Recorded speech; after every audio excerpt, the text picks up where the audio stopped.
Okay, so our brine has cooled down. Well, it's not really brine at the moment, it's really just a stock, because all it is, of course, is the water with the herbs and spices that we added to it and boiled up.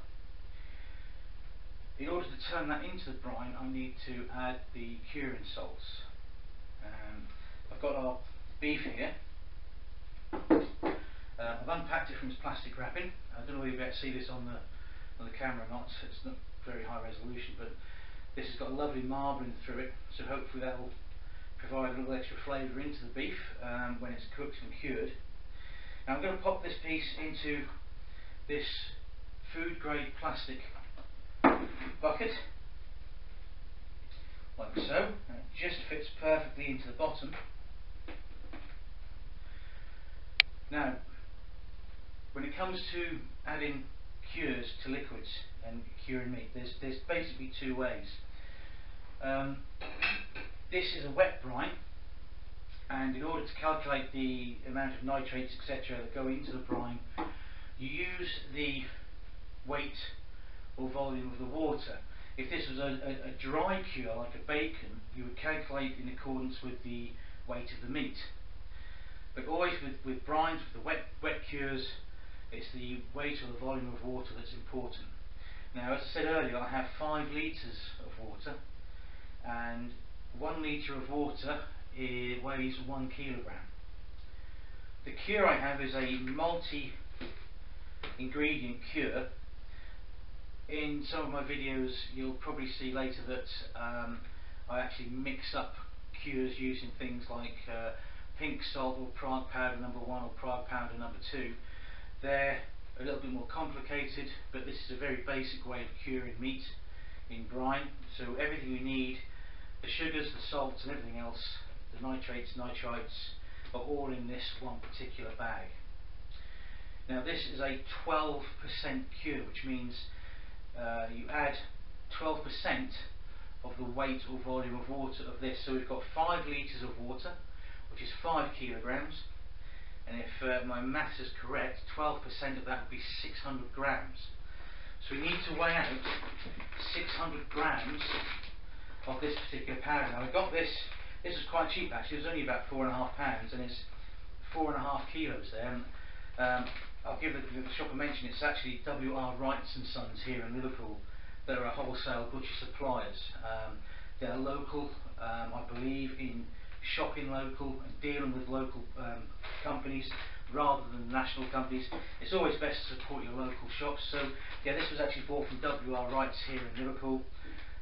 They also supply the dry cures as well. Now what I'm going to do here is just make a small hole in the corner of the bag, and this is a new bag, and I'm going to weigh out 600 grams into these scales. This is where I spill it all over the floor.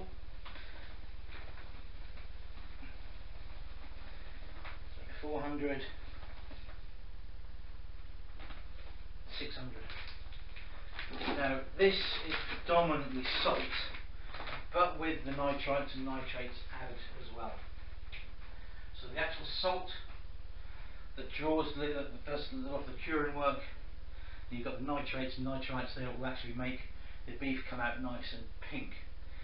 A lot of people say just use salt, but I'm afraid really if you just use salt, all you will get is salt beef. You won't have that pinkish tinge to the meat. It will go grey in colour. The same with bacon and pork. If you just use salt to cure pork, which people have been doing for thousands of years, all you will end up with is salt pork. You won't end up with nice pink bacon. So people are funny about nitrites and nitrates in foods, but they are there for a reason.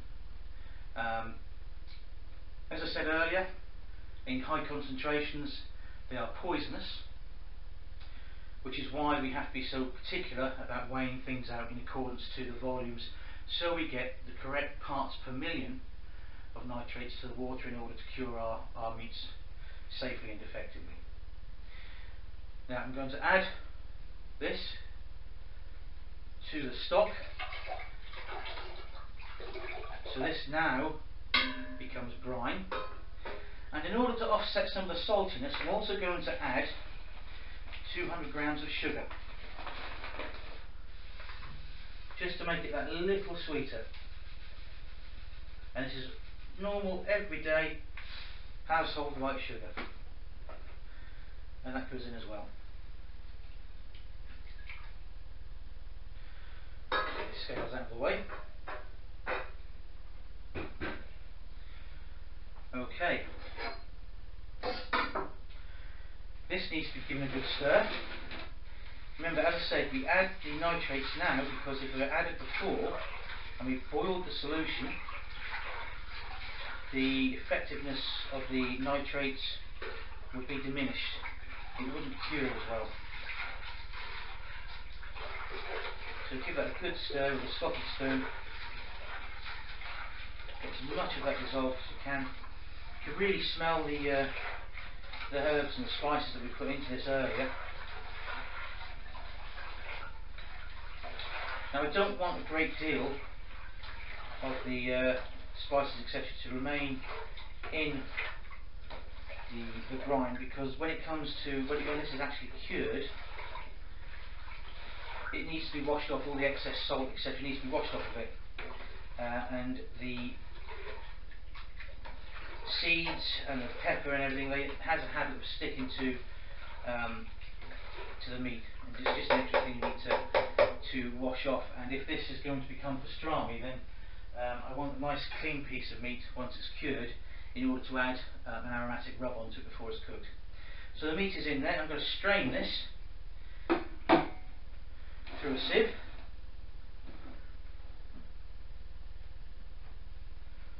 Now watch me spill this all over the floor. Make the wife really happy.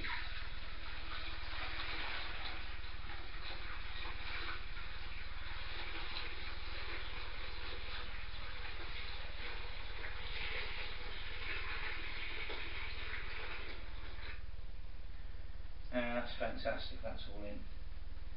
Lovely, okay.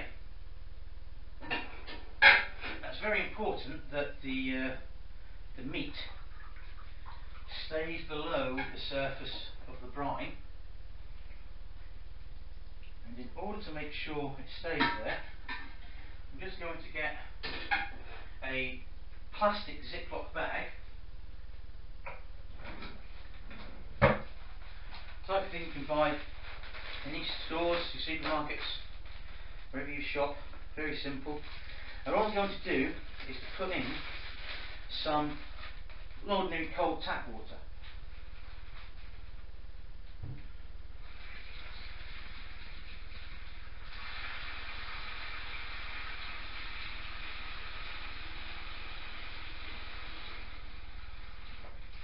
Okay, just like that. And we seal this like so. Now, because the brine now has salt in it, normal water is heavier than the brine, so it will sink down like so and keep the meat below the surface of the brine, so it shouldn't actually rise at all whatsoever. You can put a plate in there to weigh it down. I just tend to use the bags because they're nice and simple. Fill them with water, and once you're done with them, you can just empty them out and throw them away. It's one less thing to wash once you're done.